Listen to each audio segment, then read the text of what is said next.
Je m'appelle Max Guéroux, je suis directeur des opérations d'une association qui s'appelle le Groupe de recherche en archéologie navale. Dans le cadre des activités de cette association, nous avons monté un projet sur l'île de Tromelin, où un navire de la Compagnie des Indes qui s'appelle l'Utile a fait naufrage en 1760. Et en montant un certain nombre d'opérations sur cette île, on a élucidé la survie d'esclaves malgaches qui avaient été laissés pendant 15 ans sur cet îlot. C'est par le biais d'un doctorant, Sébastien Clarac, que nous avons été mis en contact avec Max Guéroux et que nous avons pu proposer l'accueil de l'exposition Tromelin à l'Université de Perpignan.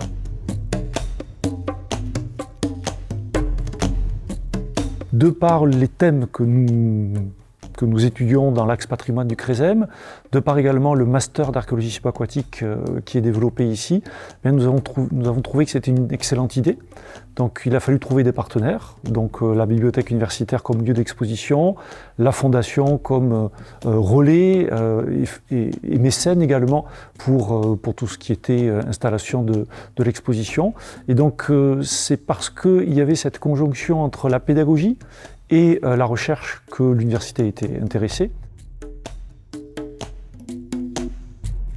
Cette exposition retrace l'histoire du naufrage d'un bâtiment de la Compagnie française des Indes orientales qui s'appelle l'Utile, qui est armé en 1760 à Bayonne et gagne donc l'île de France, qui est l'actuelle île Maurice, après un voyage d'une dizaine de mois.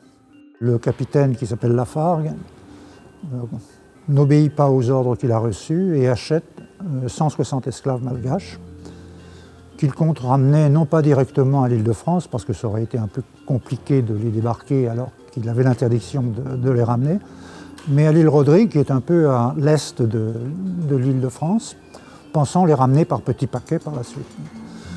Sur le voyage du retour, il emprunte une route inhabituelle et passe à proximité d'une île qui s'appelle à l'époque île de Sable, et à la suite d'une erreur de navigation, s'échoue sur cet îlot. Il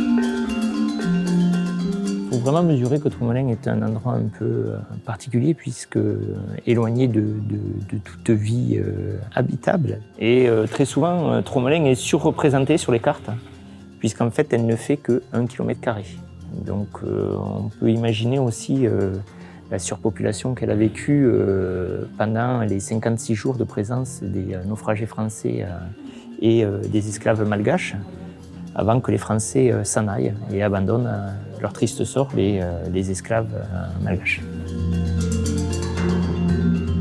On s'est penché sur cette histoire à la fois par le biais de l'histoire, pour retrouver l'histoire du bateau, de son naufrage et de ce qui s'est produit avant et après. Et très rapidement, on s'est aperçu qu'il y avait un blanc complet pour la période de séjour des esclaves, entre 1761 et 1776.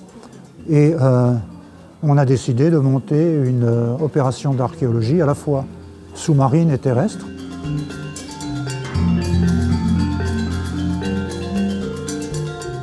Nous avons découvert un tout petit bout de mur, et à proximité de ce bout de mur, on a trouvé un récipient qui a été rapiécé de multiples fois, on le voit sur ce panneau, et qui montre l'acharnement qu'ont eu les naufragés pendant les 15 ans d'abandon à essayer de réparer tous les ustensiles dont ils disposaient et dont on voit bien qu'ils étaient extrêmement modestes.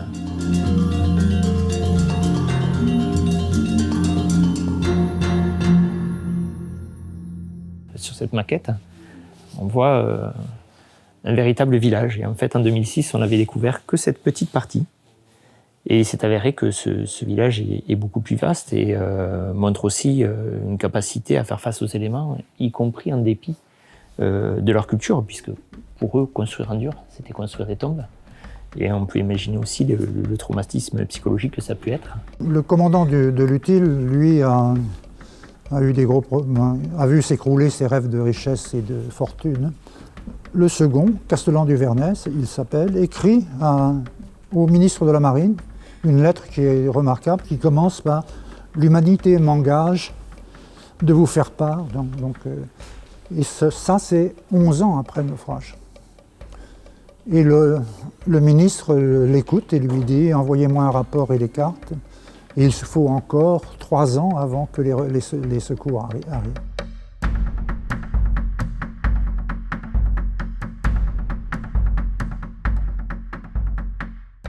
Donc, l'exposition Tromelin va poursuivre sa vie au-delà de l'exposition à l'Université de Perpignan. Nous, ce qui est important pour les étudiants à venir, et voilà, aussi pour la Fondation et toute l'action qui a été engagée ici, c'est de pouvoir garder la trace de sa présence. L'îlot Tromelin, c'est un focus, mais ça permet d'avoir une vue plus globale, d'entrer dans l'histoire de l'esclavage, qui est une histoire extrêmement complexe et importante.